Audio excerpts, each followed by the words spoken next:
Buenos días. Vamos a empezar con el seminario de hoy. Bueno, agradecemos al doctor Rodrigo Vega y Ortega que haya aceptado venir a darnos esta charla, la expresión de la ciencia en la prensa mexicana del siglo XIX, autores y público. El doctor Rodrigo cumple con esta idea de la transdisciplinariedad. Es licenciado en biología y luego es licenciado, maestro y doctor en historia por la UNAM y es tutor, ¿cómo se llama? ¿Sí, no? Es tutor. Tutor del posgrado en bibliotecología y estudios de la información, que es lo que lo une un poco con nuestro grupo. Entonces él es profesor de carrera de la licenciatura en Historia del Sistema de Universidad Abierta de la UNAM. Sus líneas de investigación son la historia de la ciencia y la historia ambiental. Es coordinador del seminario Historia de las Relaciones entre Ciencia y Prensa en la Historia de México, siglos XIX y XX, que también esa parte la une mucho con lo que hacemos nosotros con el Atlas Histórico de la Ciencia Mexicana. La primera vez que vino, bueno, nos trajo toda la colección de libros que tiene, entonces somos afortunados, los tenemos por ahí, luego a lo mejor convendría circularlos. Ha coordinado siete libros, es autor de 2 libros y tiene capítulos en 20 libros distintos. Entonces, bueno, los dejo con el doctor Rodrigo. Gracias, Rodrigo. No, pues yo te agradezco al doctor Collazo, a la licenciada Yasmín por haberme invitado a estar con ustedes, al CIMBESTAT, por supuesto.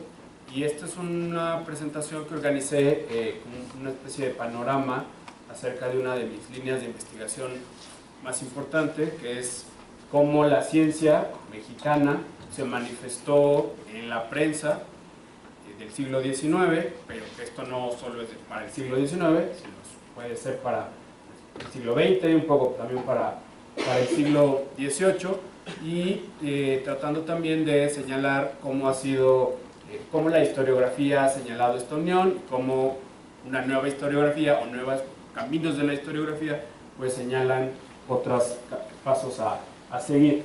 Bueno, pues esto es para también situarnos que la historia de la ciencia en nuestro país y en cómo se ha practicado en Europa, en Estados Unidos, en toda Latinoamérica, en Asia, en África, pues tiene sobre todo fuentes de archivo, es lo que más utilizamos los historiadores de la ciencia. Luego estarían la bibliografía, sobre todo la bibliografía especializada, o sea, el origen de las especies, los libros de Lyell, o sea, todas estas manifestaciones impresas donde están reflejados sobre todo los autores célebres.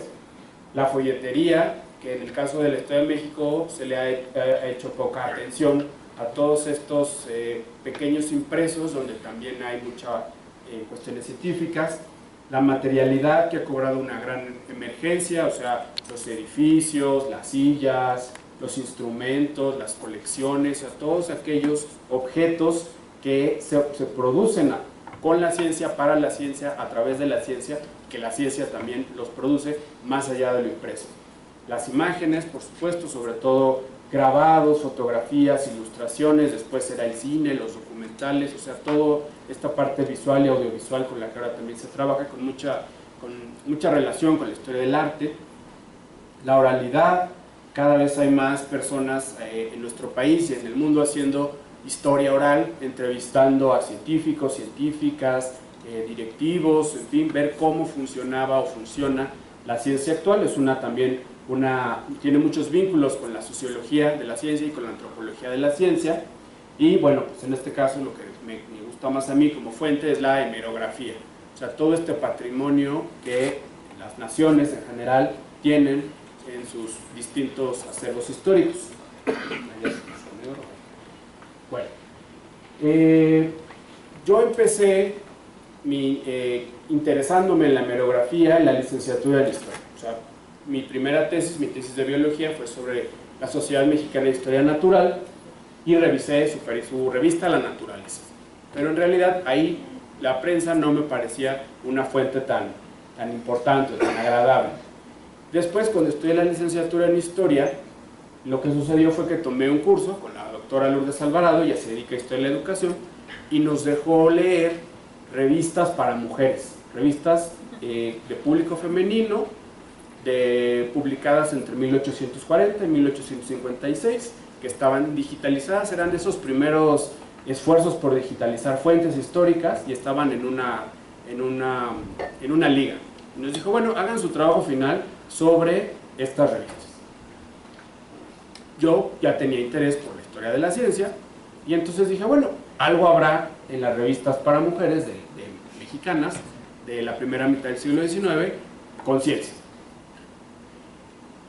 Pues mi sorpresa fue que había mucho más de lo que yo suponía. O sea, dije, bueno, un trabajo final escolar, si encuentro 5 artículos de ciencia, pues ya con eso hago mi trabajo final. Lo que empezó como un trabajo final, tratando de buscar un par de escritos por ahí perdidos, resultó en mi tesis de licenciatura en historia. O sea, lo que encontré es que en esas 5 revistas, que son las primeras revistas femeninas impresas en nuestro país, pues hay casi 100 artículos científicos. Tanto los divulgativos como otros que no son necesariamente divulgativos, o sea, que podrían ser más hacia la difusión. Habría unos muy pedagógicos, habría unos muy anecdóticos de la ciencia, muy de la época, muy la ciencia romántica, pero que ahí nació mi pregunta de, bueno, pues si aquí en estas revistas para mujeres hay esto, ¿qué más habrá en la prensa? Mi profesora, en ese momento, pues le entregué mi trabajo final, nos citó en un día en su cubículo, nos preguntaba a cada uno de qué lo habíamos hecho antes de leerlo. Yo le dije, pues, de la ciencia en las revistas para mujeres. Y me dijo, pues, no creo que hayas podido encontrar mucho, ni que puedas hacer gran cosa, pero bueno, pues lo voy a leer. Después nos citó a cada uno para entregarnos sus comentarios en los trabajos finales y me dijo, estoy sorprendida. O sea, yo he revisado esas revistas 1000 veces y jamás había visto esto. O sea, había artículos de geografía, de botánica, de astronomía, de medicina, de matemáticas, de química. O sea, dijo, ¿cómo es posible que yo nunca hubiera visto esto? No, bueno, yo y todas las otros historiadores y historiadoras que habían revisado esas revistas y que lo habían pasado por alto. Y ahí nació mi tesis de licenciatura. En ese momento, pues habría sido aquel 2009 y pues lo que había uno que hacer era ir al fondo reservado de la Hemeroteca Nacional de México. Un par de años después creció este gran proyecto de la Hemeroteca Nacional Digital de México, en las que ya están digitalizadas estas revistas y muchas otras, y entonces esto ha permitido que quienes nos dedicamos a la fuente hemerográfica, desde cualquier ámbito de la historia, pues tengamos más capacidades y más herramientas con las cuales desarrollar nuestras investigaciones. También ahora hay un número muy grande de hemerotecas internacionales digitales, BHL, por ejemplo, archive.org, en fin, un montón de bibliotecas y de hemerotecas nacionales, internacionales, privadas, públicas, con las que también encontramos fuentes para la historia de la ciencia, y creo que ahí es donde falta un poco más de apoyo, pues las hemerotecas de los estados. Ahí es donde todavía uno hay que ir, que es una muy buena experiencia, o sea, no la desprecio, pero pues a veces no tenemos los recursos, el tiempo, la capacidad de movernos a Tijuana, movernos a Quintana Roo, movernos a Morelia, y entonces pues toda esta parte digital creo que podría ayudar muy bien a potenciar el análisis de estas fuentes de los estados. Pues aunque yo me especializo en el siglo XIX, por supuesto que retomo todos los trabajos que se han hecho sobre el siglo XVIII, o sea, la prensa ilustrada de la Nueva España. La prensa pues no empezó con el México independiente, sino que había una dinámica impresa, intelectual, incluso científica, que se estaba manifestándose en distintas gacetas y periódicos y diarios novohispanos, y que pues eso es parte de la dinámica que va a iniciar después. También reconozco que la prensa y la ciencia en México pues no son fenómenos aislados, no son fenómenos únicos, también es una tendencia mundial.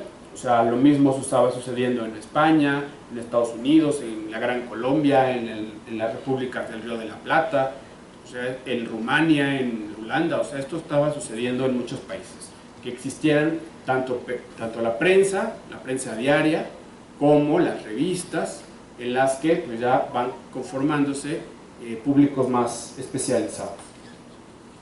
En la década del 1820, que es la que coincide con la independencia ya firme de nuestro país, pues la historiografía reconoce que la primera revista pues es el Iris.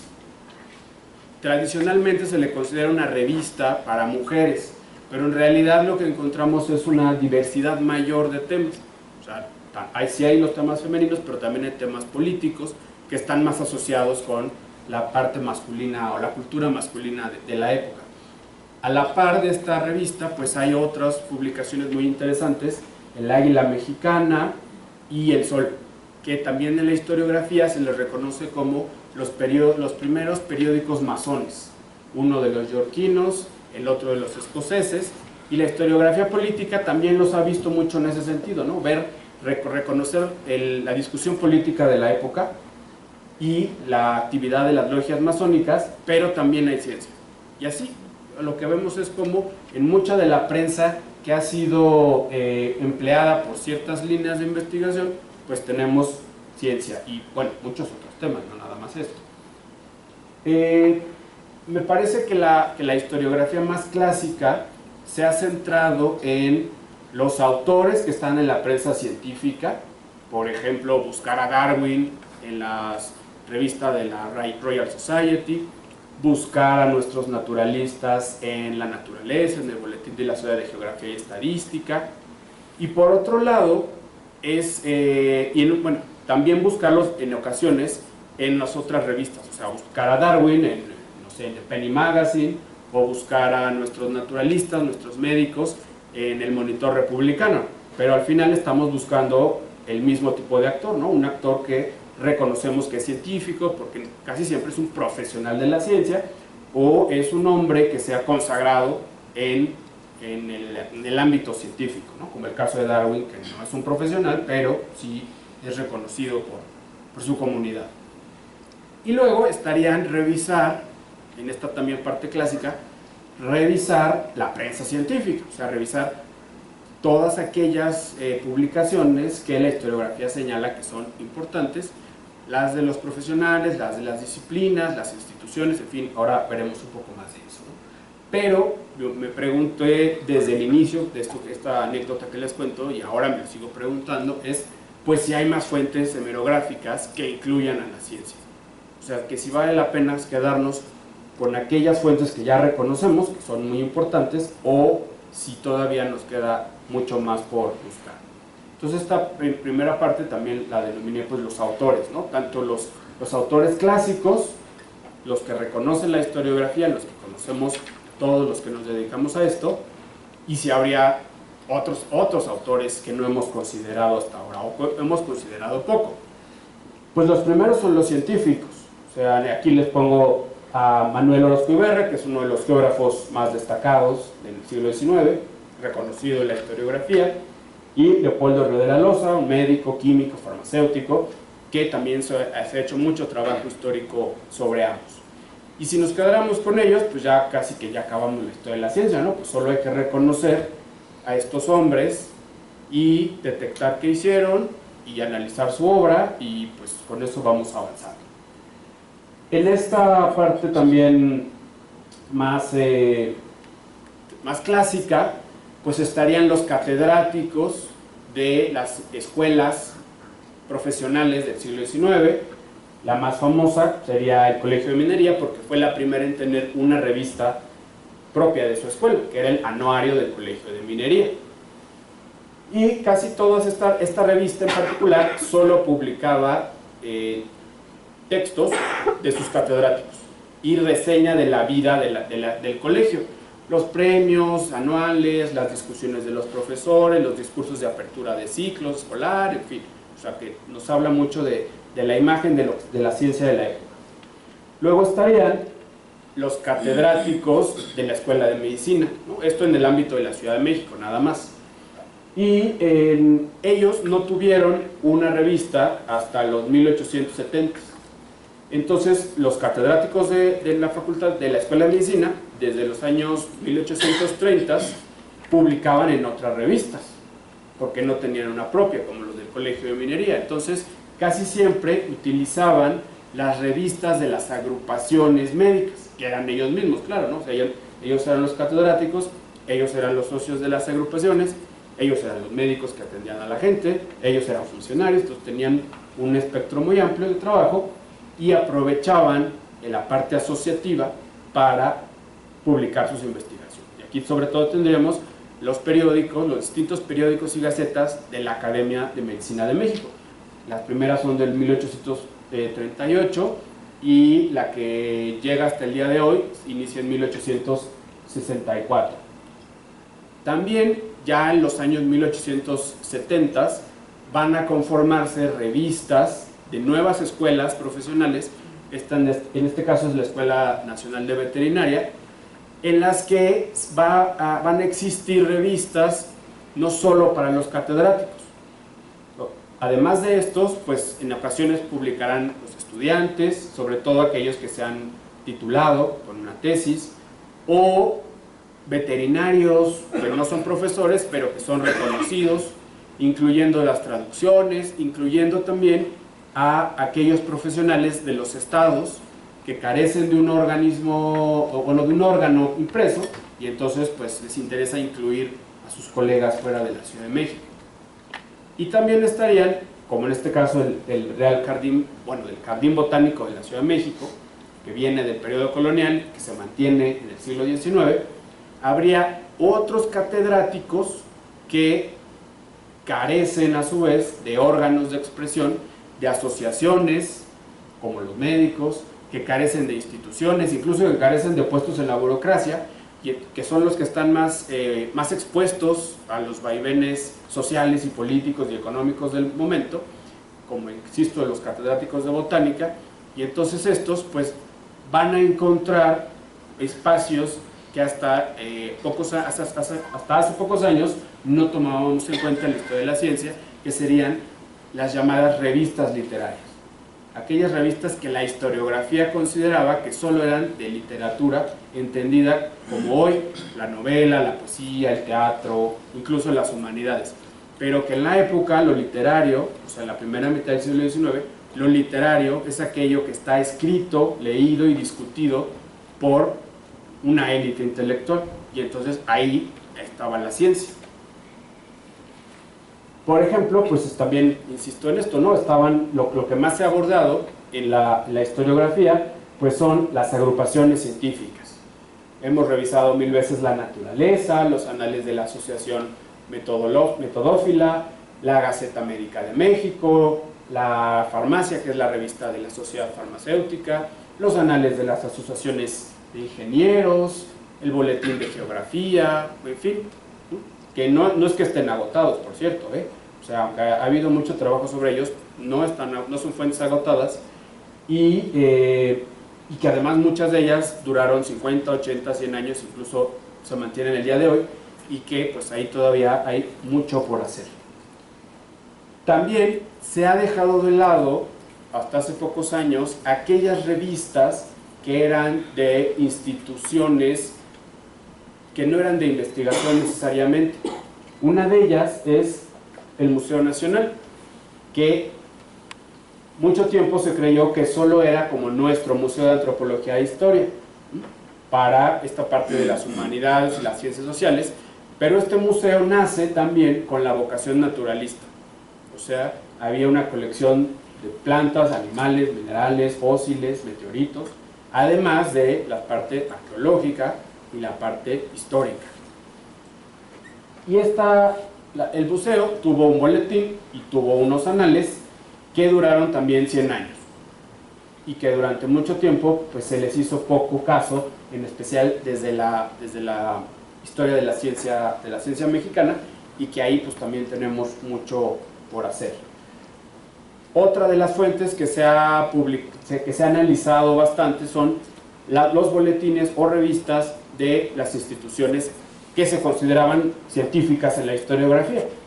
En este caso pues es el Instituto Geológico de México, pero también estaba el Instituto Bacteriológico, la Comisión Parasitológica Agrícola, el Instituto Médico Nacional, y así muchos había, sobre todo al final del siglo XIX, principios del XX, y aquí es donde pues se ha visto ese énfasis, ¿no? Que la investigación mexicana de la ciencia nace con estos institutos, como si todo lo anterior que se hiciera pues no tuviera esta validez.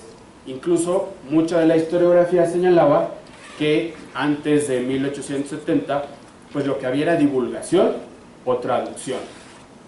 Pero esto me parece que era una mirada que nunca había ido a ver las revistas, sino que asumía una interpretación extranjera en muchos casos, o a priori, o solo con ver una revista y no ver las 500 que había. Decían, pues solo como esta revista es de divulgación, pues todas han de ser de divulgación. ¿Cuál es la diferencia entre difusión y divulgación? Bueno, en la historia de la ciencia, como se ha estandarizado, es que la parte de la difusión tiene que ver con la producción de un conocimiento original, nuevo, sometido, en este caso, al método científico, con evidencias, argumentos, discusiones entre pares y que se valida entre pares y que no necesariamente tiene que ver mucho con una sociedad que está ligada, sí, pero no está dentro de los que están validando esa investigación. La popularización, la vulgarización, la divulgación y la socialización también de la ciencia y muchos otros conceptos en los que hay bastante debate, tendrían más que ver con aquellos grupos a los que se les... ¿Qué hago? Dice seleccionar una hora o algo así. Si no, creo que sigue... No, sí se trabaja. Bueno. Estos serían otras maneras en las que la ciencia se expresa y que no necesariamente tienen que ver con pares académicos discutiendo, sino que en algunos casos es una transmisión lineal, en otros es una convivencia que va y viene entre los especialistas y los que se consideran no especialistas. En otros casos son públicos más especializados, como veremos después, o sea, niños, mujeres, artesanos, y entonces esa parte va cambiando. Lo que sí es que la historiografía, muchos años, señaló que antes de los 1870 no se podía encontrar ciencia mexicana de investigación, que lo que había en la prensa solo era trasladar los conocimientos europeos o extranjeros a los mexicanos, y a veces de manera literal. En algunos casos es cierto, pero no necesariamente en todos. O que lo que había de ciencia en la prensa mexicana antes de 1870 se consideraba mera traducción, que sí había traducciones, por supuesto, pero no solo había esto. Y por supuesto, creo que también, así como tenemos, hace falta una mayor inversión en la digitalización de fuentes hemerográficas y bibliográficas en los estados, pues la propia historiografía de la ciencia mexicana tiene mucho menos recursos humanos en principio, o sea, hay muchísima menos gente haciendo historia de la ciencia en muchos estados. Hay grupos importantes en Puebla, en Michoacán, en Jalisco, en Guanajuato, pero por ejemplo yo no conozco historiadores de la ciencia para Quintana Roo o para Tabasco o para Colima, o sea, hay muchos donde hubo ciencia, donde hubo profesionistas, donde hubo educación, o tal vez no. Lo cierto es que como no tenemos un panorama histórico de eso básico, pues no, lo que tenemos son como grandes vacíos. Pero sí sabemos que muchos de los institutos literarios, o de los colegios literarios, o de los colegios profesionales, con sus distintas acepciones, dependiendo del estado, publicaron revistas. Y que en estas revistas muchas veces hubo una dinámica científica. Ahora, también hay otros centros, no educativos, sino digamos académicos, no necesariamente institutos, pero sí museos. Por ejemplo, en Michoacán hubo un museo que tuvo sus anales, en Guadalajara hubo un museo de historia natural que tuvo su revista, además de que en muchos de los estados sabemos que a partir de la segunda mitad del siglo XIX se conformaron asociaciones de profesionistas de la ciencia o asociaciones de aficionados a la ciencia que publicaban revistas y que muchas veces son escritos que tienen que ver con las necesidades locales, o estatales, o regionales, o municipales, pero que también ahí hay ciencia entre muchos otros temas.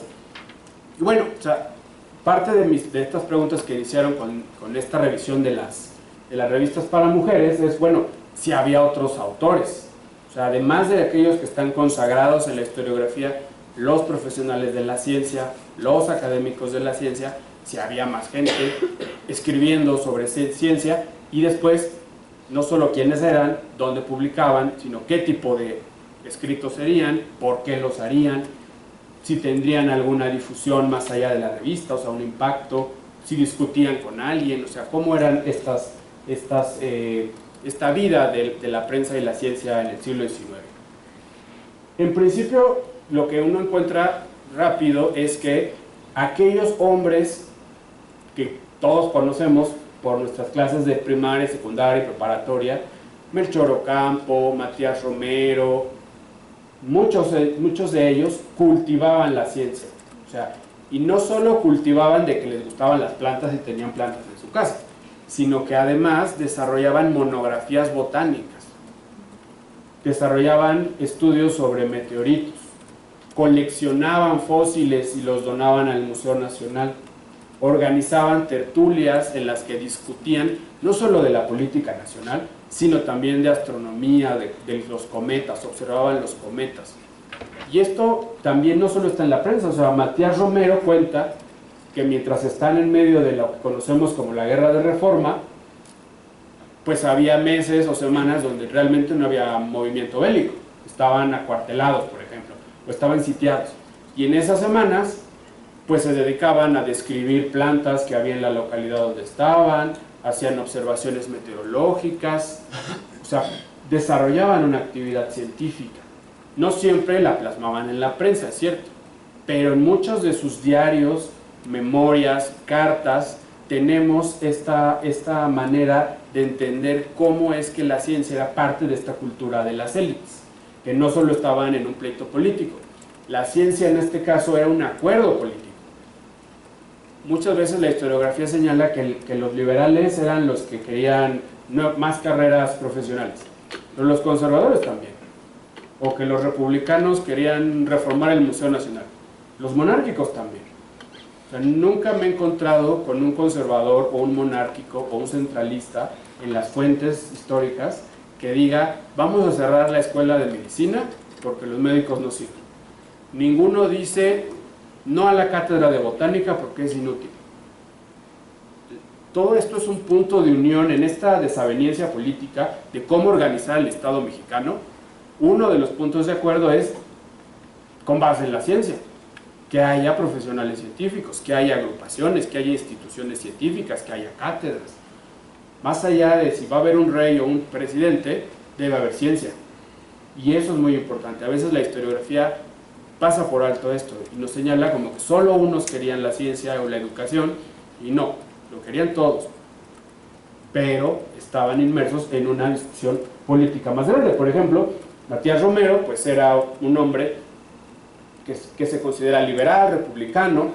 José Fernando Ramírez es un intelectual liberal que apoyó al imperio, y ambos desarrollaban botánica, zoología, astronomía, meteorología, historia, arqueología. O sea, no solo eran un grupo, diríamos que muchos de ellos lo hacían, tal vez no todos, tampoco todos estaban haciendo monografías botánicas, algunos de ellos lo hacían más allá de sus convicciones políticas. Cuando estaba desarrollando una investigación sobre la primera mitad del siglo XIX, lo que me topé es que mucha de su prensa, y esta prensa de esta primera mitad, provenía de agrupaciones que en la historiografía se consideraban letradas, como si solo se hubieran reunido a discutir sobre el canon literario, o sobre la última obra de Byron, o sobre cómo escribir la historia de México con una orientación hispanófila o prehispanófila, o la nueva poesía de alguien, o la nueva oda a Morelos, en fin. Bueno, sí había todo eso, es cierto, pero además de eso había discusiones científicas que podríamos decirles de investigación. O sea, también los letrados de la época, muchos de ellos sacerdotes, desarrollaban actividades de historia natural, de farmacia, de química, de lo que hoy diríamos geología, mineralogía, y se publicaban en estas revistas de las llamadas asociaciones literarias. A mi parecer, la primera revista que tiene muchas características de lo que es la ciencia, es el registro trimestre, que es de 1832 al 33. No ha sido demasiado abordada porque dice, registro trimestre, punto seguido, revista de la Sociedad de Literatos. Entonces, con el subtítulo muchas veces se consideraba, bueno, pues entonces es literatura, es poesía, es teatro, es yo qué sé. Cuando uno lee solamente el índice, ya no quieran leer los escritos que están ahí, o sea, el índice, lo que uno encuentra es que el 90% son mineralogía, química, botánica y zoología. Y un par por ahí es lo que hoy consideramos literatura o humanidades, casi que ni están. Y quienes están ahí son los ingenieros de minas del Colegio de Minería, los catedráticos de botánica, los médicos de la entonces todavía universidad, de la Nacional Universidad, y algunos otros ingenieros o militares que estudiaron en las academias de matemáticas de la época novohispana. Después, si uno va siguiendo la trama, al menos de las revistas publicadas en la Ciudad de México, porque insisto, nos faltan las de los estados, que también son muchas, si solo nos quedáramos con la trayectoria clásica que nos señala la historia de las revistas literarias y la literatura mexicana, volvemos a ver asociaciones como la Academia de Letrán, el Ateneo Mexicano, el Liceo Hidalgo, tienen revistas misceláneas, o sea, revistas de distintos temas, donde hay artes, humanidades y ciencias, como diríamos hoy, organizadas dependiendo el año y los recursos, por supuesto, a través de los socios, a través de sus estatutos, y siempre vemos que hay secciones de medicina e higiene, farmacia e historia natural, mineralogía, geografía, y que los socios no solamente relatan, por ejemplo, cómo es el territorio mexicano sentados en su casa en la Ciudad de México. Vemos muchas veces que son informes de comisiones que fueron a Tehuantepec y que se publica qué hay en Tehuantepec. Comisiones como las que fueron a hacer las mediciones a la frontera norte, comisiones del Valle de México, comisiones que fueron al Real de Minas, que fueron a Tlalpujahua, y que ahí dan cuenta de cómo es el territorio, cómo es el estado del tiempo, qué temperatura hay, cuál es la flora y la fauna, cómo se llega ahí, cuál es la altitud. Son aspectos de la ciencia, aspectos a lo mejor básicos de la ciencia, pero que están conviviendo con, sí, novelas, poesía, teatro, y no son necesariamente textos traducidos o ajenos al país. Muchas veces también tenemos no solo textos de mexicanos en estas revistas, también tenemos aquellos viajeros o colonos que residen en el país unos meses, unos años o para toda la vida, y que contribuyen a estas revistas con su experiencia. ¿Qué fue lo que yo vi cuando me bajé del barco en Veracruz? ¿Cómo fue mi periplo de Veracruz a Guadalajara? ¿Qué me encontré ahí? ¿Cómo era la gente? ¿Cómo era el paisaje? ¿Cómo es la temperatura? Tal vez puede ser es una expresión, por supuesto, más de la literatura de viaje, pero una literatura de viaje que contiene elementos de la ciencia y que son útiles para la historia de la ciencia. Aquí pues tengo otras agrupaciones de los cientos... Brevísima. En esas de la diapositiva anterior, casi todas duraron 1 año, 2 años. Sí. Eso efímero, ¿qué te hace pensar? Pues me hace pensar muchas cosas. Una, que igual no se llevaban bien y decidieron ya no reunirse, porque tenemos que tomar en cuenta que todo esto es voluntario. O sea, la gente se reúne, 10 personas, 2, 15, en la casa de alguien y empieza a desarrollar un proyecto. Lo más básico es, pues igual no se callan bien. Lo otro es, no necesariamente son proyectos como hoy los vemos, o podríamos verlos, institucionales en el sentido de que vaya a durar 50 años, 80 años. Como es voluntario, como es muy también del momento, me parece que son iniciativas que están a partir del interés personal, de los recursos personales y que en ese sentido no necesariamente tendrían que ser eternos o tendrían que tener una larga duración, sino que pueden ir más allá o que pueden ser, o que ellos los concebían más allá de la temporalidad, que podrían durar mucho o poco. O sea, creo que ahí falta también mucho de problematización acerca de la temporalidad. Lo cierto también es que prácticamente todas estas revistas se publicaban con el dinero de los socios. Pues aunque se pudieron haber reunido un año o dos, invertían en revistas de 500 páginas. Y muchas veces con grabados y con partituras, o sea, tal vez ahí estaba esta cuestión.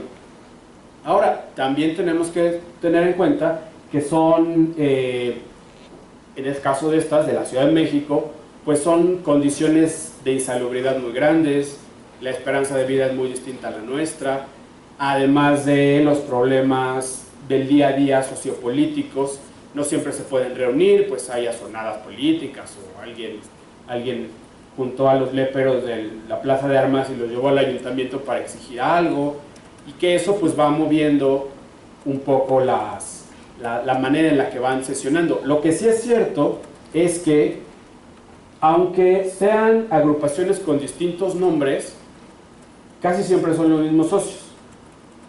Entonces, no es que el Ateneo sea distinto de la academia, no necesariamente. Muchas veces hay un grupo de socios que se mantiene y que bajo distintas denominaciones mantiene un mismo proyecto. Incluso revistas, por ejemplo, como el Mosaico Mexicano, termina. Y en el 43, el Museo Mexicano dice: después de nuestro proyecto en el Mosaico Mexicano, hemos decidido cambiar el nombre por estas razones.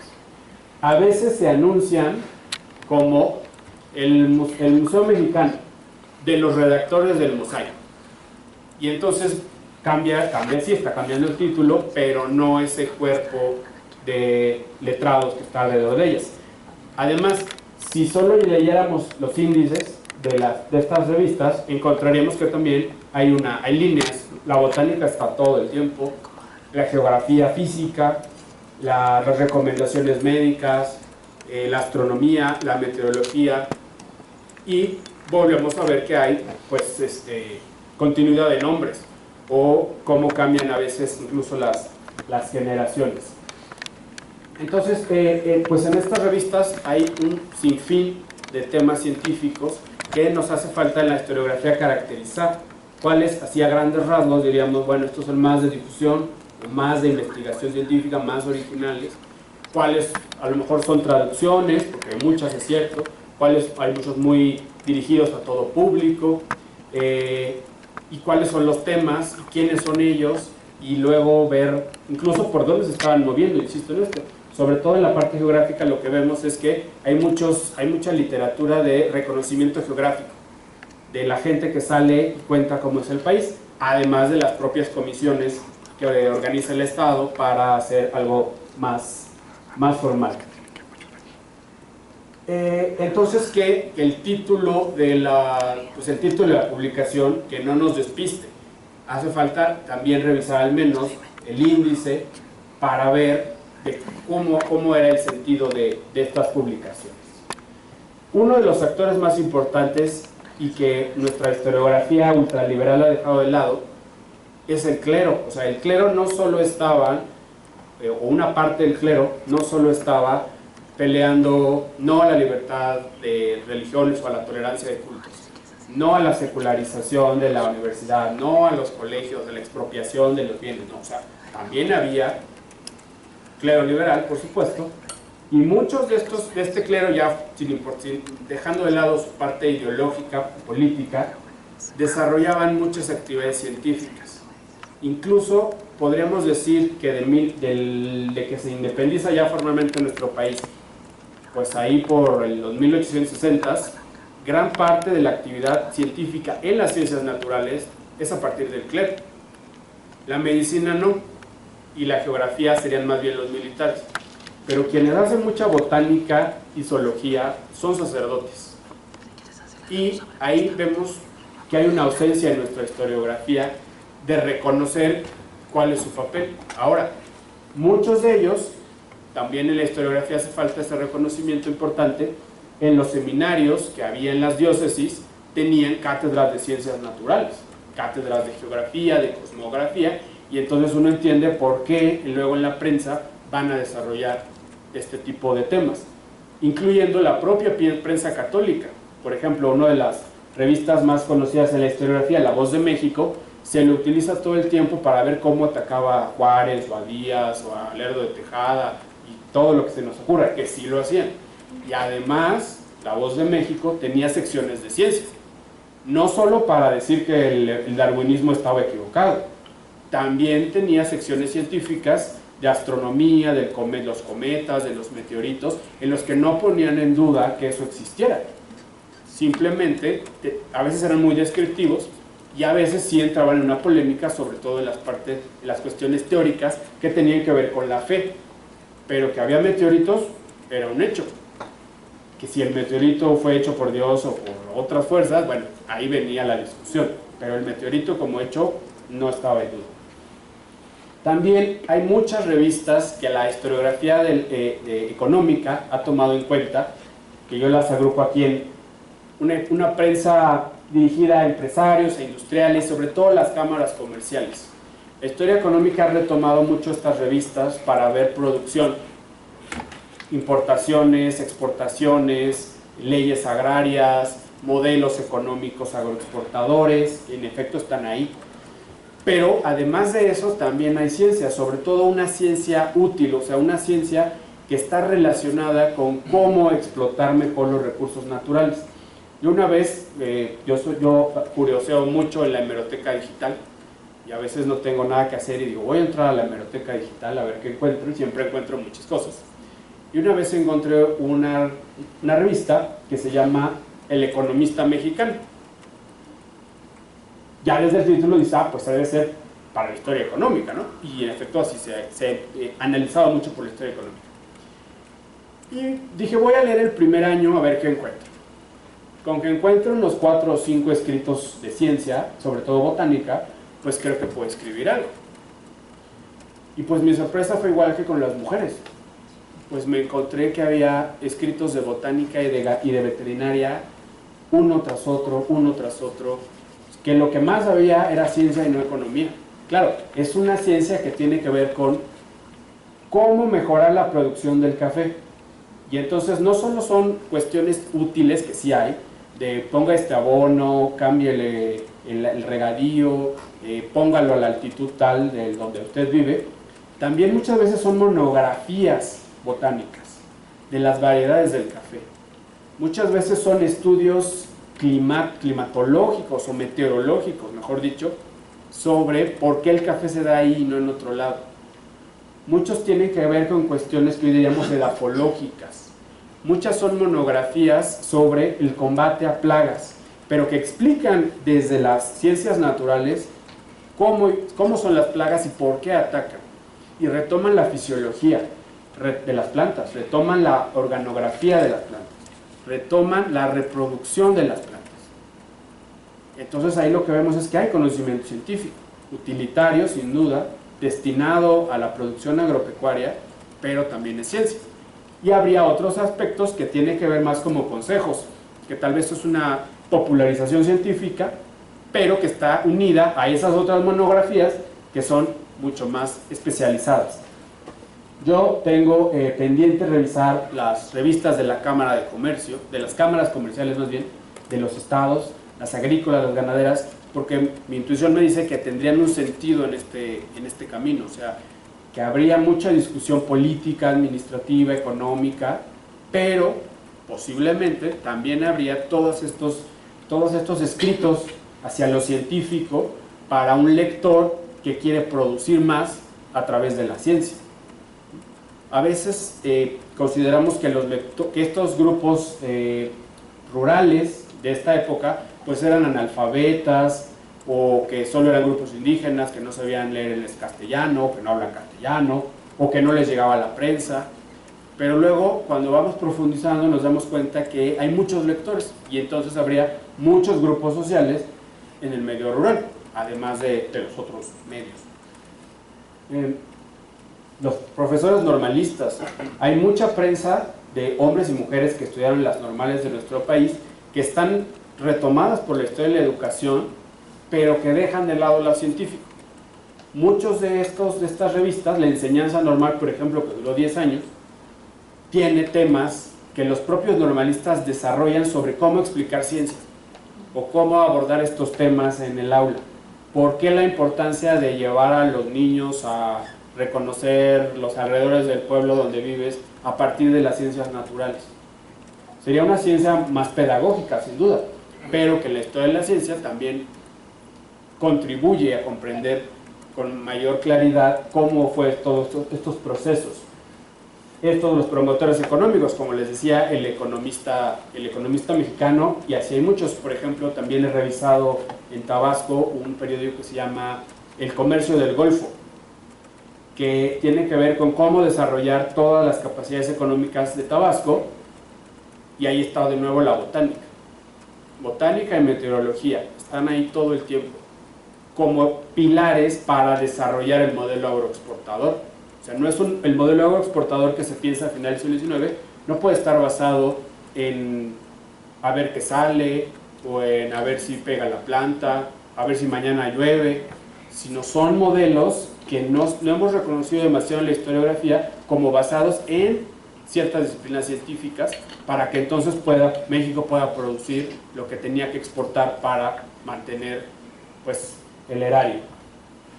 Los periódicos oficiales de los estados son totalmente interesantes. O sea, se les conoce como los POE, porque son periódico oficial del estado, y luego de Nayarit, de Baja California, de Nuevo León, en fin.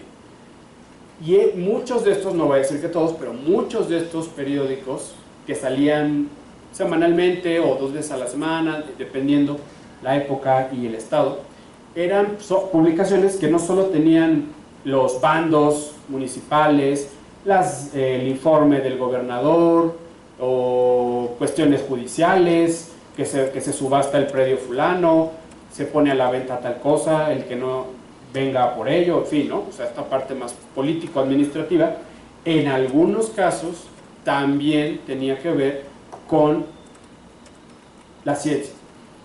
Yo quedé igualmente sorprendido cuando revisé de 1904 a 1913 el periódico oficial del estado de San Luis Potosí en la Hemeroteca Digital. Saqué 600 fichas de temas científicos que había ahí. O sea, en estos 10 años prácticamente había 60 por año, que no es cualquier cosa. No todos, había traducciones, había divulgación, pero había también trabajos muy interesantes de las estaciones agrícolas de San Luis Potosí, que ahí publicaban sus monografías sobre las plantas potosinas. Y que si no volteamos a ver toda esta prensa, la estamos obviando y no estamos considerando todo este potencial de fuente histórica. Tampoco voy a decirles que son todos los periódicos, hay algunos que tienen esta impronta, y muchas veces tiene que ver con el redactor. En este periodo en San Luis Potosí era un médico. Posiblemente el médico le interesaba tener temas científicos en el POE de San Luis Potosí. En el 14, bueno, con la revolución y demás, cambia el editor, y ahí sí revisé 3 años más y no encontré ciencia. Había otros editores y posiblemente otra manera de estructurar la publicación. Hay muchos boletines municipales en los que también lo que vemos es higiene, medicina, botánica en cuestiones de arbolado, cuestiones de geología cuando están nivelando el suelo, cuestiones de geografía física para entender la latitud, la orientación de la ciudad, de los ríos, las montañas, y que no hemos revisado demasiado. Y también, ya hacia el final del siglo XIX, hay una gran cantidad de revistas educativas que generan los propios estudiantes. Los estudiantes de la preparatoria, los estudiantes de la escuela de medicina, los estudiantes de la escuela de veterinaria, que no son las revistas de sus escuelas, no son los órganos oficiales, son los órganos oficiales de las sociedades de alumnos de estas escuelas. Y muchas veces ahí lo que encontramos son artículos científicos o escritos científicos que están elaborados por los estudiantes y muchas veces son sus tesis o extractos de sus tesis o disertaciones que presentaron con algún profesor para un examen final, en fin, ahí hay mucho por hacer también. Y bueno, pues también no podemos solo quedarnos con las revistas o la prensa en general, o quienes escribían en esta prensa en general. Otro de los actores importantes, de los muchos que hay, pues tiene que ver con pues, quién los lee o quién los escucha, porque también debemos siempre recordar que es una época en la que la lectura en voz alta es importantísima. No está pensado como en nuestra sociedad, donde cada quien tiene su libro, su fotocopia, su PDF, y para ir a clase cada quien tiene su juego de copias, su libro o PDF. Es una época en la que la circulación de los impresos es muy grande y que muchas veces la gente lee libros, folletos y revistas, pero no es suyo. Alguien se lo prestó, incluso alguien se lo alquiló o alguien lo leyó en voz alta, en una reunión, en el patio de la escuela, afuera de la iglesia, en la sala de la casa, y entonces pues la parte oral es algo que no debemos perder de vista. Pues de nuevo, ¿no? La parte más clásica de la historiografía señalaría que la ciencia pues la leen los científicos. Entonces que Manuel Orozco Iberra pues publica y lo lee Leopoldo Río de la Loza, que Leopoldo Río de la Loza escribe y lo lee Manuel Orozco Iberra, ¿no? Y entonces pues ya acabamos esta parte de la historia de la ciencia. Pero si nos ponemos a pensar en estas revistas y periódicos que no son consagrados como científicos, lo que tenemos es, bueno, las revistas para mujeres probablemente en su mayoría serían mujeres, seguro también las leían los hombres, en principio para saber qué lee tu esposa o tu hija o tu hermana o tu madre, o sea, habría hombres que quisieran saber qué estaban leyendo, ¿no? Si era adecuado que leyeran estas revistas, qué traían estas revistas y si valía la pena censurarlo o no. Pero, aunque también son revistas que duran 1 año, 2 o 3 años, lo que vemos es como de 1840 al 56, siempre hay una revista femenina circulando en la Ciudad de México, y por ahí de los 1860, finales de los 60 en adelante, va a haber 2, 3 y 4 revistas publicadas en la Ciudad de México circulando al mismo tiempo. O sea que posiblemente era una buena demanda para soportarlo, sobre todo si tenemos en cuenta que todas estas publicaciones en general no tienen que ver con un financiamiento público. Solo las agrupaciones científicas y las escuelas tienen un estipendio del gobierno. El resto son pagadas por los impresores, por los redactores, por los socios, y es un negocio. Y pues en general la gente no va a estar metiendo su dinero en lo que no va a ser un negocio. O sea que estas revistas están ahí porque tal vez no es el gran negocio del siglo, pero ayuda a sobrevivir a quienes están involucradas en ellos. Las mujeres, que si bien en esta época, hasta los 1880, no las podríamos considerar en la parte clásica de la historia como actores de la ciencia, porque no son profesionales, porque no estudian en las escuelas superiores y demás, pues sí las podemos considerar en una parte más sociocultural como lectoras de la ciencia, de una parte de la ciencia al menos. Si tomamos en cuenta que por ahí de los 1880s van a empezar a conformarse las primeras revistas para mujeres escritas y redactadas o editadas por mujeres, pues entonces tenemos también ahí una parte mayor. ¿Por qué una mujer que estructura una revista le interesa meter contenidos científicos? Las revistas de la primera mitad son revistas hechas por hombres, muchos de ellos que hacen ciencia, como Isidro Rafael Gondra, pero solo estarían en el plano de las lectoras, casi siempre. Después van a ser redactoras, van a ser autoras, además de lectoras. Y entonces ahí también creo que pueden entrar en otro campo la ciencia y las mujeres en este periodo. Las revistas, hay muchas revistas que están dirigidas a las familias, o sea, a esta dinámica en la que el hombre se reúne en las tardes, y en algún lugar de la casa lee. Claro, estamos pensando en ciertos estratos sociales, estamos tomando en cuenta que es una parte muy reducida de la población, que son aquellas personas que tienen tiempo para el ocio, recursos para el ocio, están alfabetizados hasta cierto punto, es un estilo de vida burgués, es un estilo de vida en la que la lectura es importante, el impreso es importante, y que, insistir de nuevo, pues no estamos pensando en la generalidad del país, ni estamos pensando en que la mitad de la Ciudad de México está teniendo este tipo de vida social hacia el interior. No lo es un reducido grupo el que está presente en la prensa, sean las agrupaciones científicas o las revistas femeninas, siguen siendo pocas personas, pero son, aunque es un pequeño número, y aunque es un pequeño número que va creciendo conforme avanza el siglo, es un pequeño número muy activo. Esta parte de, son los mismos, están ahí presentes, son los mismos que están impulsando este tipo de estructuras. Ahora, es una tendencia mundial. En Londres, pues tampoco la mayoría de la gente sabía leer ni escribir, ni vivía bien, ni compraba revistas cultas para leerlas en sus ratos de ocio, ¿no? La mayoría trabajaba horrible en las fábricas o en las minas de carbón y sobrevivían, como pasaba en México y en Argentina, en Estados Unidos, en donde se nos ocurriera, pues así era muy similar. Hay revistas como La Familia, que así se llama, que está orientada en ese sentido, a construir un espacio para las familias burguesas, entre paréntesis o entre comillas, donde la ciencia va a tener un papel fundamental. Sobre todo va a ser una ciencia moralizante. Por ejemplo, tener monografías en las que se muestra la fidelidad conyugal a través de las tórtolas.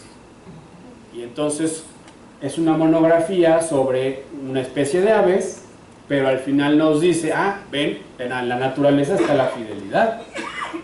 No es algo no es algo que hemos inventado nosotros. Aquí tenemos un ejemplo de la zoología. O, por ejemplo, monografías que tienen que ver con cómo el macho es el que lleva el sustento. Entonces tenemos una monografía sobre el venado fulanito de Escandinavia, que los naturalistas han visto cómo lleva el sustento a la hembra y a las crías. Entonces ahí vemos cómo la historia natural nos dice cuál es el lugar de cada quien. No es que se lo inventó la sociedad, sino que está en la naturaleza, ¿no? No todos van a ser en ese sentido, pero vemos que hay una gran expresión, hay una diversidad muy amplia, y una de ellas en este tipo de revistas va a ser la parte moral. Esta es otra revista, una de las primeras que ya señala la parte familiar, que sigue teniendo una tendencia política en sus páginas y demás, pero sí está pensada en los ratos de ocio. Ahora, algo que no he señalado hasta este momento es que muchas de estas revistas, si no es que todas, están pensadas para conformar libros. Muchas veces nosotros ya no empastamos nuestras revistas, o incluso no guardamos las revistas. Están pensadas para que el lector o la lectora compre los fascículos, los vaya juntando y al final del año los empaste. A veces ellos mismos, los redactores, vendían las pastas, o alguien desarrollaba sus propias pastas, pero también vendían los paratextos, vendían las portadas, el índice, las partituras, en fin, vendían otros fascículos con los cuales conformar un libro. Casi todos los prospectos de estas revistas, o sea, las introducciones de cada tomo, lo que nos señalan es la importancia de construir una biblioteca personal, familiar, escolar. Que estas revistas no son, bueno, ya las leí una vez ya, sino es una lectura más intensiva, más de leer, releer, discutir en la familia o con los amigos o con los compañeros, prestarla, que circule, que vaya y venga. Y gracias a eso es que la Hemeroteca Nacional tiene muchas de ellas, porque son los fondos, la Fragua o fondos de otros intelectuales que los tenían en sus casas y que la familia al fallecer pues los donó. Y entonces tenemos sus bibliotecas, en algunos casos sus bibliotecas son con los que nosotros trabajamos. No es que la biblioteca en esta época, o la hemeroteca, consiguiera las publicaciones y las guardara como hace hoy, sino que son los fondos personales lo que nos hace, y que ahí muchas veces están sus nombres, lo que nos hace ver cómo es que estaban pensados para una larga duración. Son publicaciones bajo una ciencia positiva, podríamos decir. No están pensando que cada año va a cambiar algo en los becerros. O sea, la monografía de los becerros va a estar ahí 1, 10 años, 20 años, 30 años, y entonces tú, tus hijos y tus nietos pueden recurrir a este tipo de publicaciones, como las enciclopedias. Como las enciclopedias son más caras y muchas veces son importadas, pues entonces las revistas van a suplir la parte enciclopédica de los impresos. Bueno, aquí, ¿no? Una parte que también hemos dejado de lado en la historia de la ciencia es la ciencia y los públicos infantiles. De nuevo, pues son niños muy contados, algunos niños en el país, niños que no, por supuesto no trabajan, van a la escuela, tienen ratos de ocio, tienen juguetes, ropa adecuada, bueno, no adecuada, sino ropa infantil, que les compran para eso, no es la ropa de los adultos que cortan para su talla, sino que es ropa hecha para estos niños, que tienen libros para niños, que tienen zapatos para niños, en fin. Y va a ser a partir de 1838-39 es cuando tenemos las primeras revistas para niños en nuestro país. Son modelos franceses, ingleses, pero lo que vemos es como en esta década de los 30s, 40s hay una, no diría que es una consolidación, pero sí hay como un repunte, al menos se ve en la prensa, de los nuevos públicos. Es la época en la que hay revistas para niños, para mujeres, para artesanos, para agricultores, para católicos, para estudiantes de escuelas profesionales, médicos, naturalistas, geografía. Es una época en la que se pasa, y que creo que no está demasiado explorado en la historia de la ciencia, se pasa de la prensa donde había 3 o 4 publicaciones a donde hay 10, 20 circulando al mismo tiempo y que ya están orientados a un público muy claro, ¿no? En este caso, los niños. Esta primera revista se llama El Diario de los Niños, donde trae mucha geografía y mucha zoología. Por ejemplo, aquí sí, casi siempre son textos traducidos. Por ejemplo, hay muchas monografías zoológicas de libros de Buffon, o sea, de un ilustrado francés del 18, que se retoman sus monografías zoológicas y se ponen para los niños. El león, el rey de la selva, por ejemplo, el tigre, que es un ser malvado que te ataca por la espalda. El león no, el león es un ser noble, que imparte justicia en la selva, cosas de esas. También muy moralizante. Hay otras revistas para niños más hacia lo católico. El Ángel de la Guarda, por ejemplo, que va a tener este tipo de valores cristianos. El Diario de los Niños sí tiene valores cristianos, pero no me parece que es lo fundamental como del El Ángel de la Guarda, y así habrá muchos más.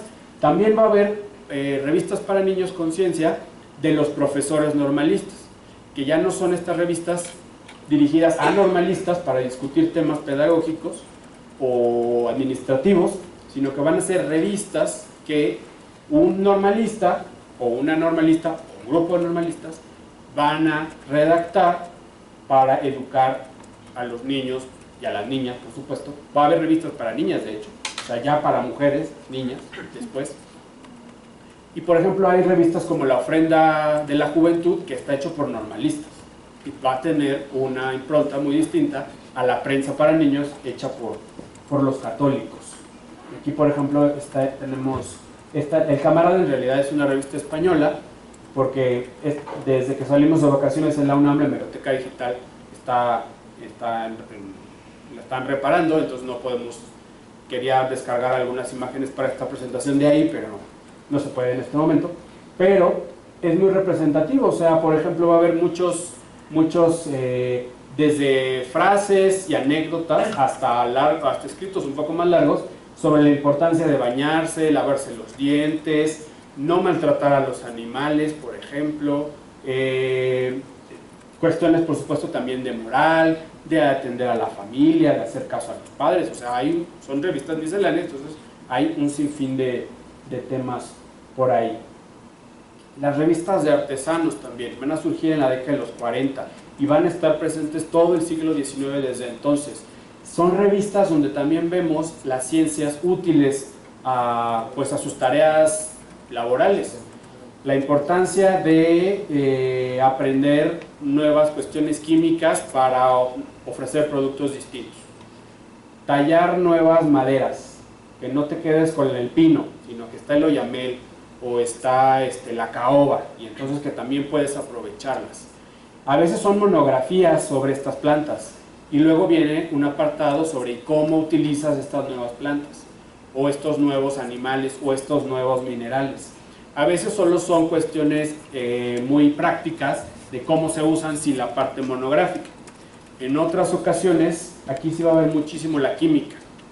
Va a estar totalmente presente cómo hacer aleaciones, sustancias, grasas, tintes, y son más o menos sencillos, digamos, ¿no? O sea, está pensado en un artesano promedio que quiere mejorar su mercado de venta, que ya no quiere seguir produciendo lo mismo, sino que quiere hacer algo más. Van a estar presentes los herreros, zapateros, los perfumistas, los sastres, va a haber ahí, casi siempre está pensado en los hombres, y muchas veces también son producto de agrupaciones de artesanos, que se juntan no solo en los gremios que ya había, sino que constituyen asociaciones con estatutos, con algunas veces fines filantrópicos, y que uno de sus objetivos va a ser publicar revistas hechas por artesanos, para artesanos, donde la ciencia va a estar presente. También va a estar presente la higiene, sobre todo en la cuestión del alcoholismo. La importancia, hay artículos que lo señalan, bueno, escritos que lo señalan. En lugar de gastar dinero en alcohol, compra un libro popular de química y con eso ampliarás tu comercio. Compra la revista, por supuesto, en lugar de beber alcohol. Destina ese dinero a algo útil y no a los vicios. O no asistas a jugar cartas, los gallos, o sea, esta parte redentora del artesano, donde la ciencia va a estar presente. Aquí, por ejemplo, estas ya son más de la segunda mitad del siglo XIX, va a haber muchos, por un lado, venta de máquinas, por otro lado, construye tus máquinas o renueva las máquinas que ya tienes para que hagan otras funciones. Y que son cuestiones a veces muy elementales, a veces son mucho más complejas. No quiere decir que todos los artesanos las leían, ni que seguían sus preceptos, ni que todos estaban haciendo cuestiones químicas porque lo decía la revista. Pero al menos lo que sí sabemos es que hay un proyecto de ciertos artesanos por la renovación económica a través de la ciencia.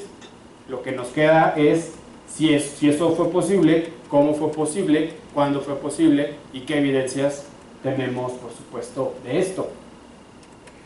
No solo existen ya en la segunda mitad del siglo XIX las revistas católicas, también estarán las revistas de otras confesiones cristianas. Esta es una revista de la Iglesia Metodista Episcopal, El Abogado Cristiano Ilustrado. Es una revista que todo el tiempo incluye cuestiones científicas, desde notas de un párrafo hasta monografías sobre las jirafas, sobre el Kilimanjaro, sobre el río Nilo, y en muchas ocasiones también va a tener esa interpretación religiosa.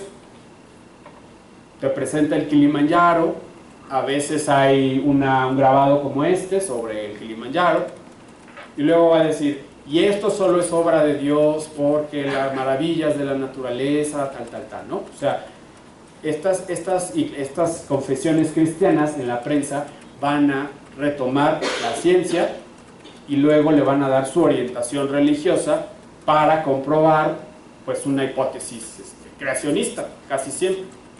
Muchas veces, esta revista en particular, en la misma época en la que La Voz de México, que es católica, cuestiona el darwinismo y se burla o combate esta propuesta científica, el Abogado Cristiano Ilustrado va a decir, nosotros estamos del lado de Darwin. porque la evolución es una expresión más de la obra de Dios. O sea, para ellos van acoplando todas estas expresiones científicas a su credo. Incluso dicen, en muchos editoriales tienen frases como esta: es un deber del cristiano aprender y leer la obra de la naturaleza porque la hizo Dios. O sea, no puedes solo quedarte con la Biblia, tienes que estudiar la naturaleza para entender a cabalidad la obra divina. O sea, promueven en un sentido las ciencias, siempre con su orientación religiosa. O sea, no lo podemos dejar de lado.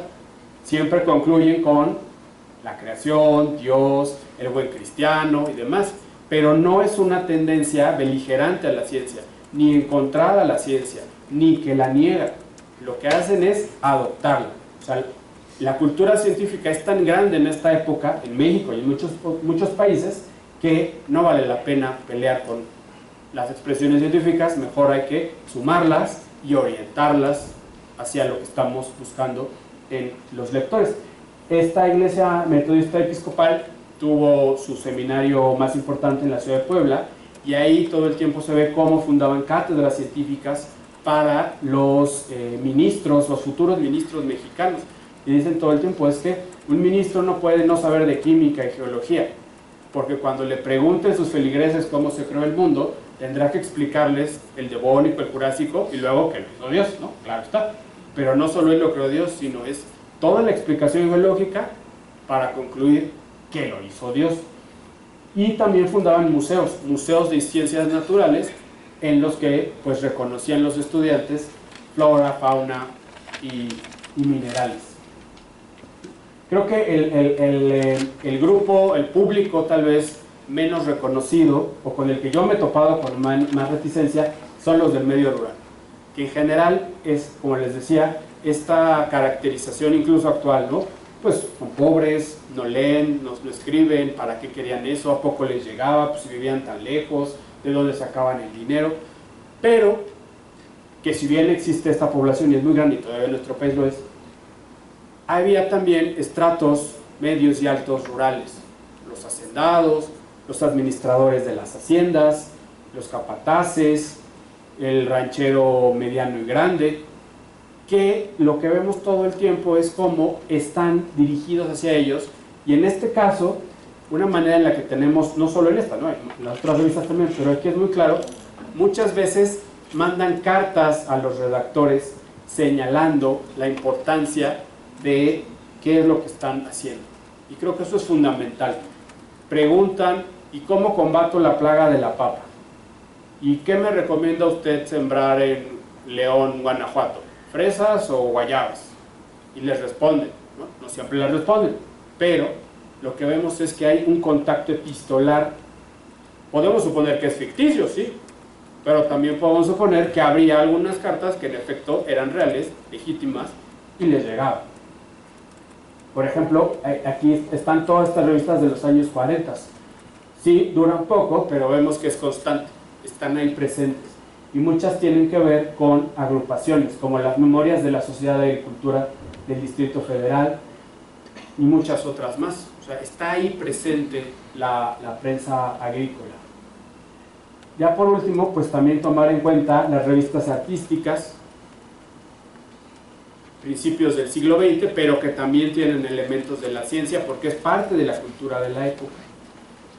Las revistas regionales, la Ilustración Potosina, por ejemplo, tiene textos sobre el eucalipto, sobre el mineral de Guadalcázar, sobre el meteorito de no me acuerdo dónde, o sea, tiene ahí un montón de textos que están ahí. Y también, no solo están las revistas, o sea, también los periódicos, el Monitor Republicano, el Siglo XIX, el Imparcial, bueno, el Sol y el Águila Mexicana, el Universal, el Tiempo y todos los que se nos ocurran, de manera recurrente incluyen ciencia.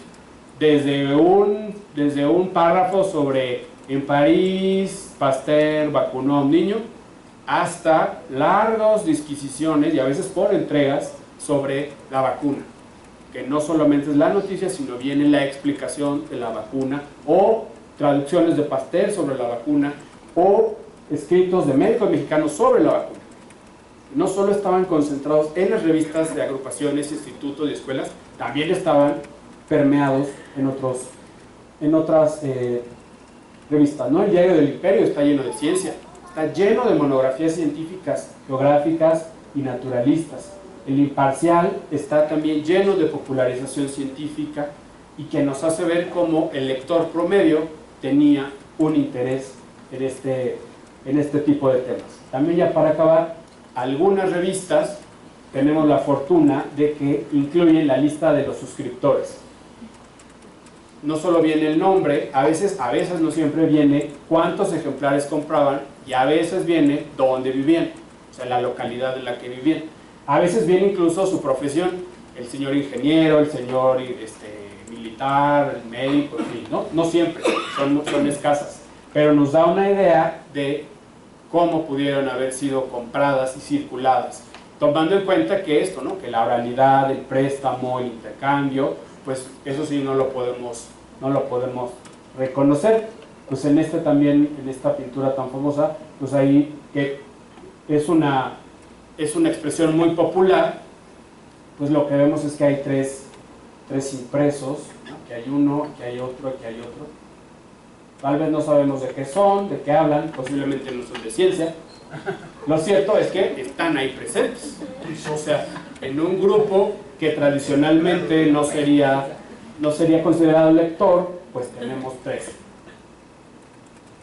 Y reiterar esto, ¿no? La lectura grupal, en voz alta, por supuesto la que practicamos casi todos nosotros siempre es la lectura individual, en voz baja, y que esta manera en la que ha cambiado la lectura y la sociabilidad de la lectura las tenemos que tomar en cuenta cuando nos prestemos atención.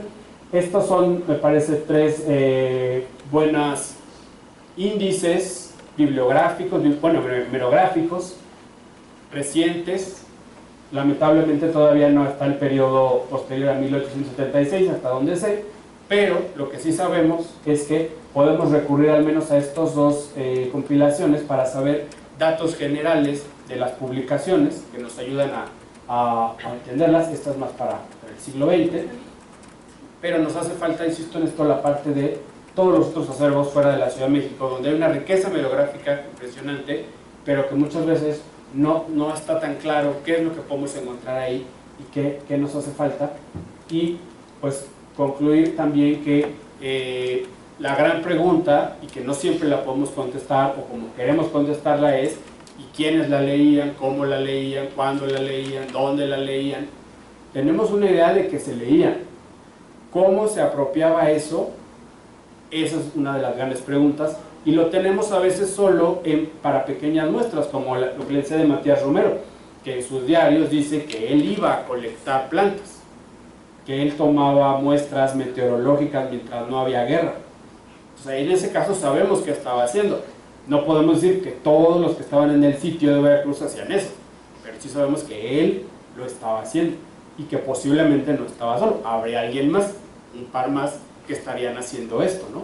Pero son estas dinámicas las que tenemos que construir fuentes históricas, buscarlas, analizarlas, repensar muchas de ellas, para entonces tener unos procesos complejos. Y pues muchas gracias por escuchar.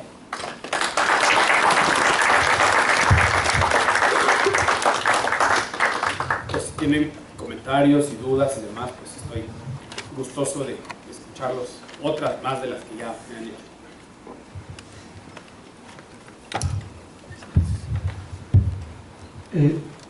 ¿Has podido ubicar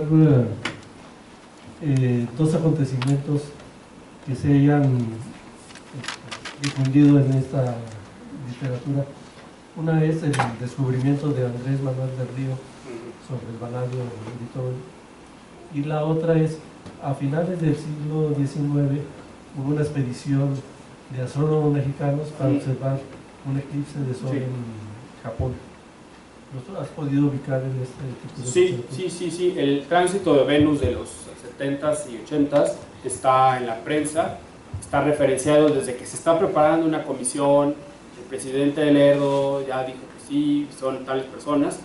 Y luego hay fragmentos de los diarios, bueno, en la prensa diaria, hay fragmentos de lo que estaban haciendo los expedicionarios en Japón. Hay una crónica muy bonita que me encontré y la estoy trabajando, que es sobre el diario de viaje del médico de la corbeta Zaragoza, que es la primera expedición mexicana que trata de dar la vuelta al mundo en un barco, el Zaragoza, y entonces van narrando que van a Hawái, y luego van a Japón, y van a China, y van a la India, y el médico es el que va mandando esta literatura de viaje. Supongo que en el archivo del ejército debe haber mucha más información sobre qué hizo la comisión, quiénes fueron, qué entablaron, ¿no? Pero está en toda esta cuestión. Y lo del eritronio, pues sí está, por un lado está la prensa pues, colonial, donde sí hay algunas referencias, y después ya en la prensa del México Independiente las va a ver, me parece que puede ser en el museo o puede ser en el Mosaico, donde hay algún escrito en este sentido. Ahora, olvidé decirles que no mucho, pero una parte de los escritos científicos de la prensa, de las revistas sobre todo, son reimpresiones, diríamos. O sea, muchos son alzate y los vuelven a poner. Cecé y Mociño del siglo XVIII, Pablo de la Llave, Lejarza, que ya están muertos. Muchos son escritos que estaban en las gacetas o el Diario de México y que les parece que es importante mantener vivo ese conocimiento. Incluso la naturaleza, o sea, 100 años después, va a volver a tener una sección como histórica de lo que han hecho otros naturalistas en este caso. Pero, por ejemplo, aquí no les hablé de eso, pero pues, gracias a la digitalización hemerográfica, el Real Jardín Botánico de Madrid tiene un archivo muy grande, una biblioteca muy grande y también una hemeroteca digitalizada.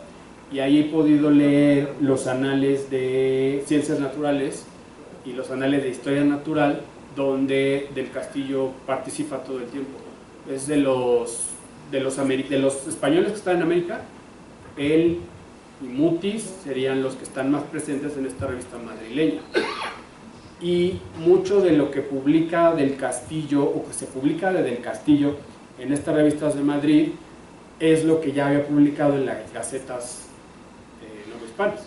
Entonces también ahí podemos ver esa cuestión, ¿no? Como no solo fluye información de Europa hacia acá, sino también de América a Europa, y se valida por estos académicos europeos al incluirlo en sus revistas, que es un tema pues también ahí que nos tenemos pendiente de ver muchos otros más. Y un comentario, pues sí me impresionó este proceso de digitalización de las revistas, vamos a decir, populares, que están en la hemeroteca, y de que no hemos tenido todavía conciencia para digitalizar las revistas probablemente científicas que nunca estuvieron en los índices internacionales y que, bueno, por lo menos el grupo de Francisco Collazo pues, ha tratado de recuperarlo de alguna manera, pero no al nivel de digitalizar todo el volumen de revistas científicas mexicanas regionales que pues, deben de tener mucha información también sobre temas científicos. Sí, para mí una de las revistas más interesantes es el Boletín de la Sociedad Mexicana de Geografía y Estadística, que en principio no está completo en casi ningún acervo, al menos de la Ciudad de México, salvo el Instituto de Geografía de la UNAM, que creo que es el único lugar donde está completo, salvo creo que falta un tomo, pero digamos que estaría la colección. Pero luego está digitalizado por estadounidenses, o sea que es nuestra gran revista científica decimonónica, y otros han hecho la tarea de que lo que tienen en sus universidades pues lo digitalizan y lo ponen para el público. La Gaceta Médica, por ejemplo, la que inicia en el 64, en el siglo XIX, estuvo digitalizada mucho tiempo en la página de la Academia Mexicana de Medicina, pero era una digitalización que me parece que no estaba con los estándares deseables, y muchas veces quien digitalizaba pues no digitalizaba, por ejemplo, recetas, porque creía que no era ciencia, entonces no había eso. o a veces lo digitalizaba y no sabías qué página era, ¿no? Nada más tenías el texto, pero no lo demás. Total, que lo sacaron, lo bajaron de la red y creo que ya lo están volviendo a hacer con otros parámetros más formales para tener esa otra gran revista científica. Y así tenemos varias revistas que no están completas o que les hace falta que desde México les demos ese valor y que invirtamos en ellas y que estén a disposición de quienes las quieran emplear. Buenas tardes. Hola.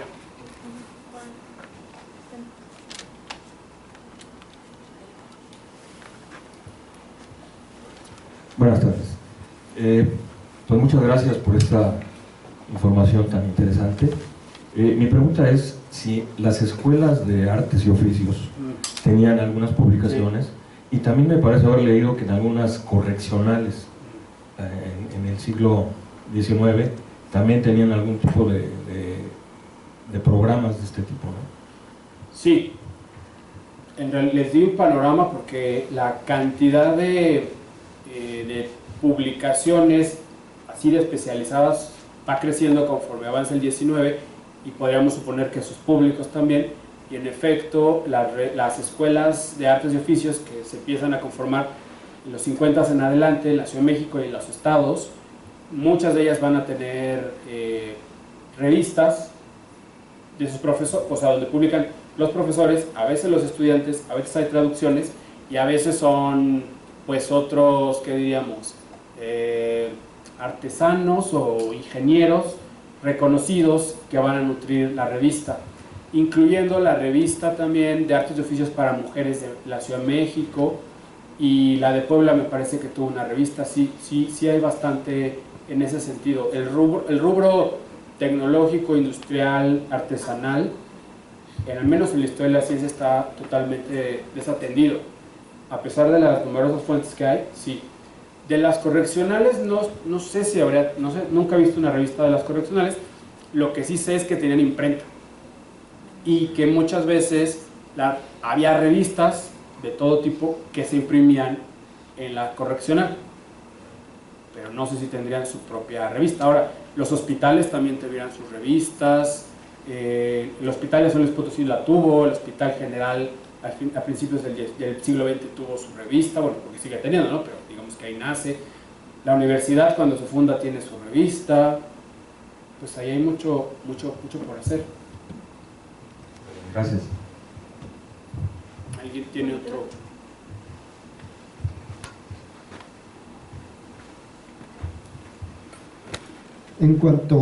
Muchas gracias por la presentación, muy buena. En cuanto a la producción científica en estas revistas o en estos medios, en lo que has podido observar,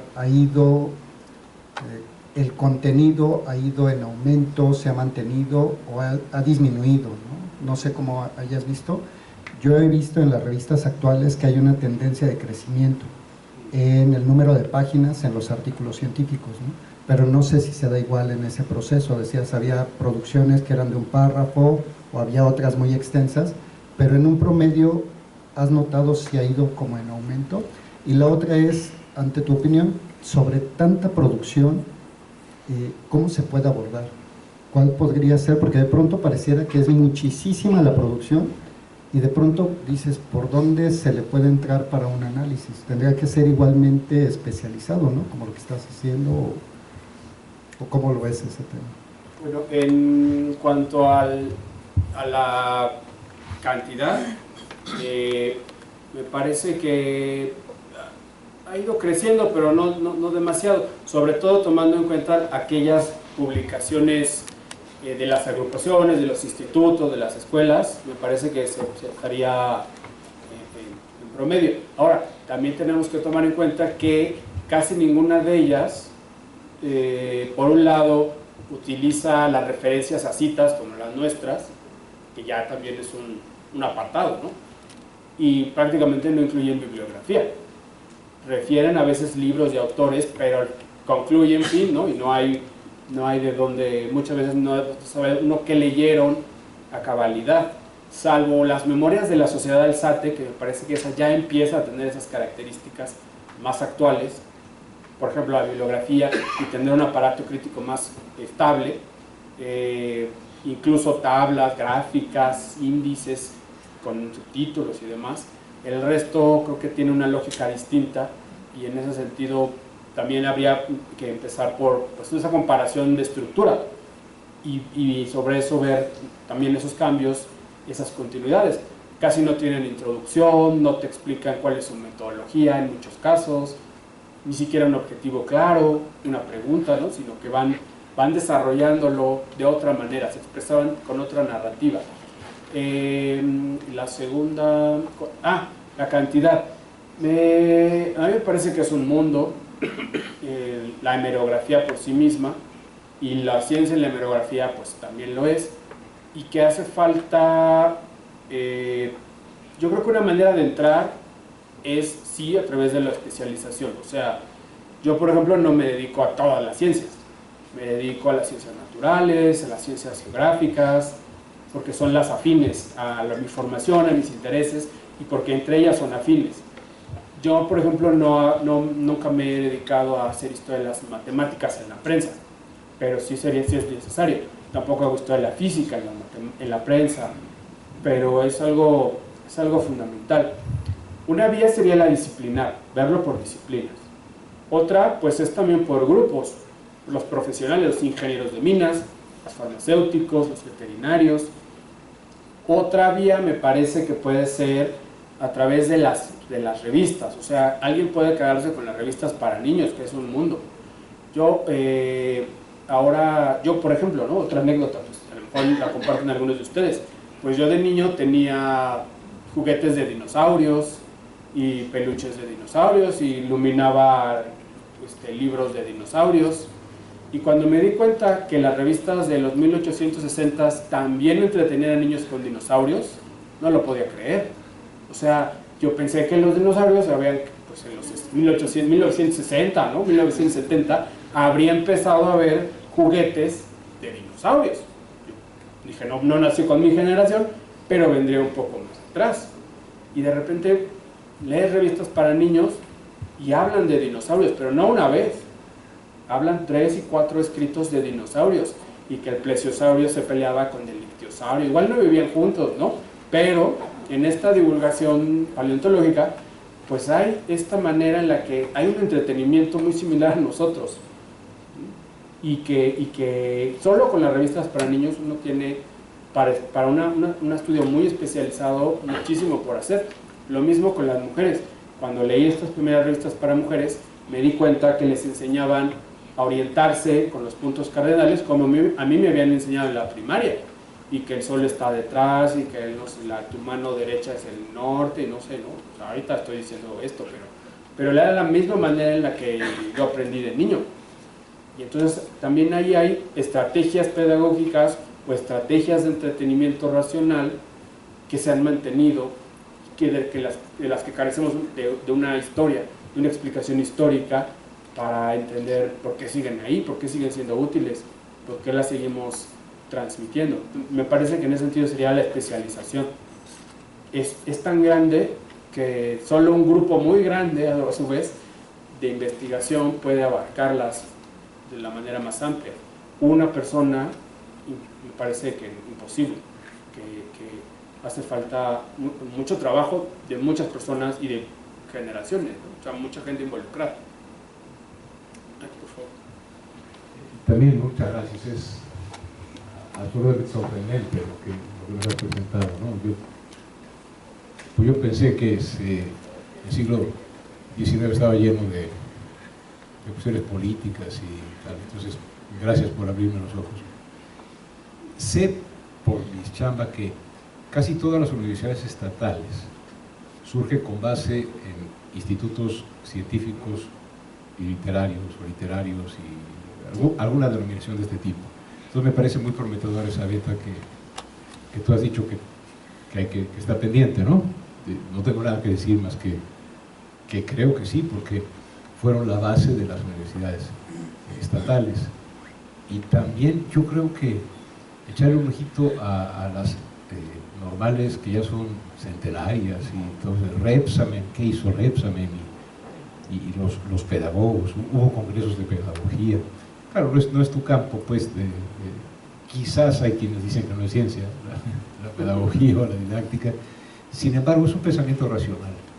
Y ahí nada más una sugerencia, en una de esas, y es simple sugerencia, sería interesante hacer una tipología, ciencia estrictamente, luego artículos o escritos con base en la ciencia, otros de aplicación, un poco para poder tener un mapa, porque lo que nos has presentado está presente la ciencia en muy distintos, ¿no?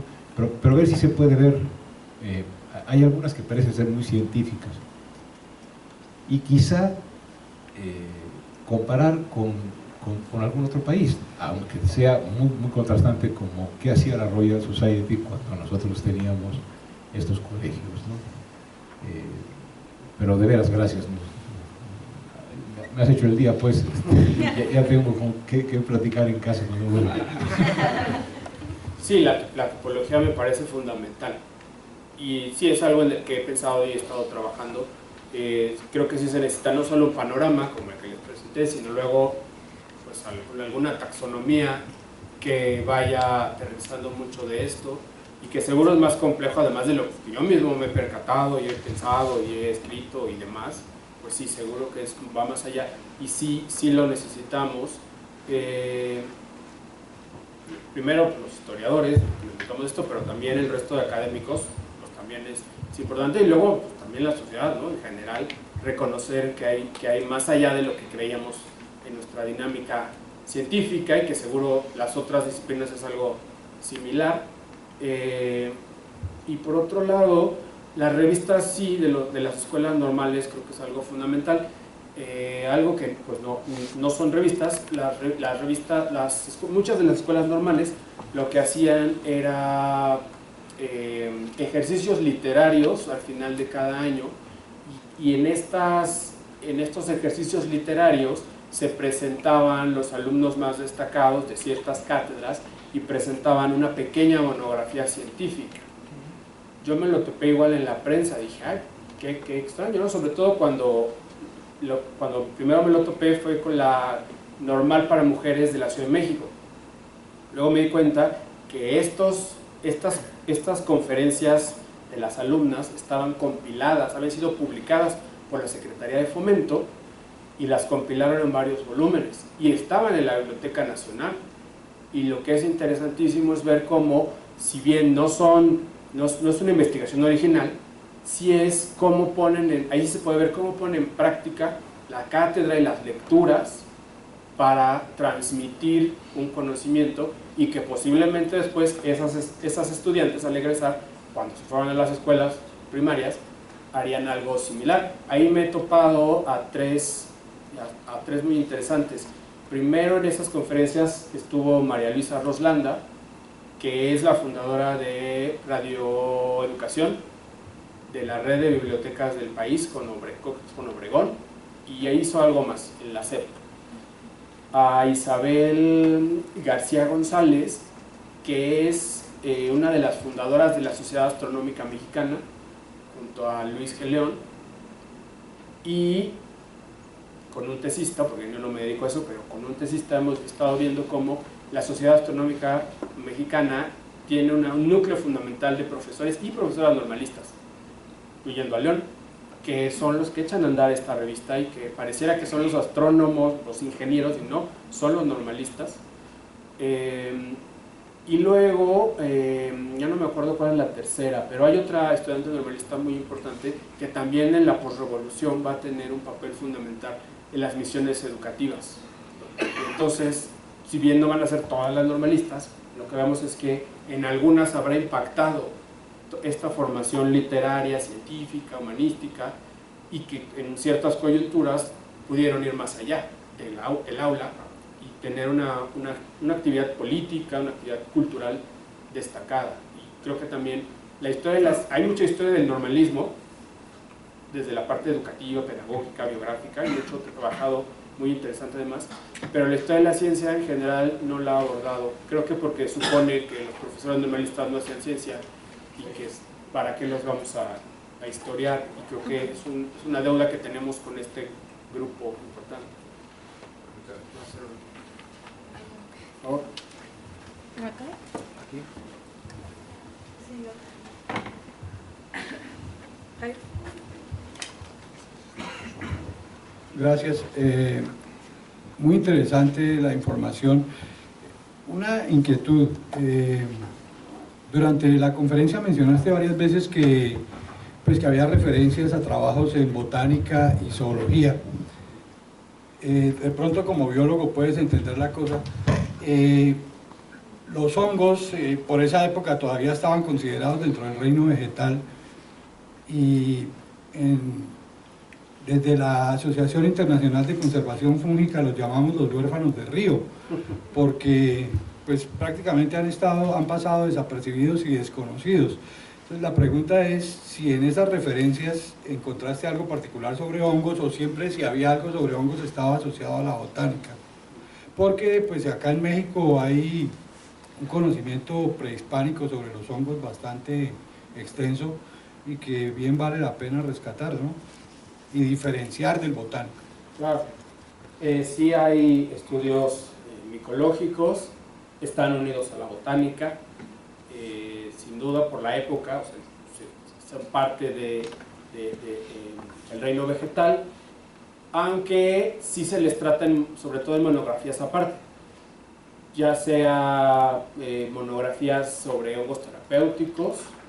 Por ejemplo, el Instituto Médico Nacional en sus revistas hizo análisis no solo monográficos y fisiológicos, sino también químicos sobre los hongos alucinógenos y cómo se les podría utilizar como en cuestiones de farmacia. Las revistas médicas también utilizan los hongos, hacen monografías ya sea terapéuticas o porque producen enfermedades, y las revistas agrícolas también, justo porque como plagas de la papa, del café, del maíz, en fin, ¿no? Y hay otras, sobre todo en las revistas literarias, que son monografías que sí tienen la parte anatómica, fisiológica, y luego viene la parte anecdótica. Pues se comen así, ¿no? En el centro de México se come de esta manera, los grupos indígenas, o según Beitia Durán, dice que este hongo era la carne del dios fulanito y desde entonces se come, no sé, ¿no?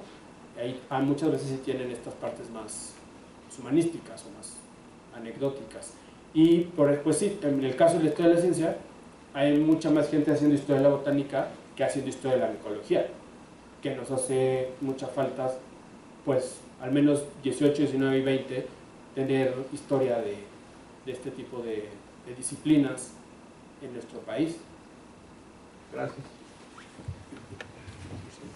Bien, pues el Programa de Desarrollo Científico y Tecnológico para la Sociedad agradece al doctor Rodrigo Antonio Vega y Ortega Báez, del Departamento de Historia de la Facultad de Filosofía de Letras de la UNAM, por esta interesante conferencia, La expresión de la ciencia en la prensa mexicana del siglo XIX, firmado por nuestro coordinador académico. Muchas felicidades y muchas gracias. Muchas gracias a ustedes. Gracias, doctor.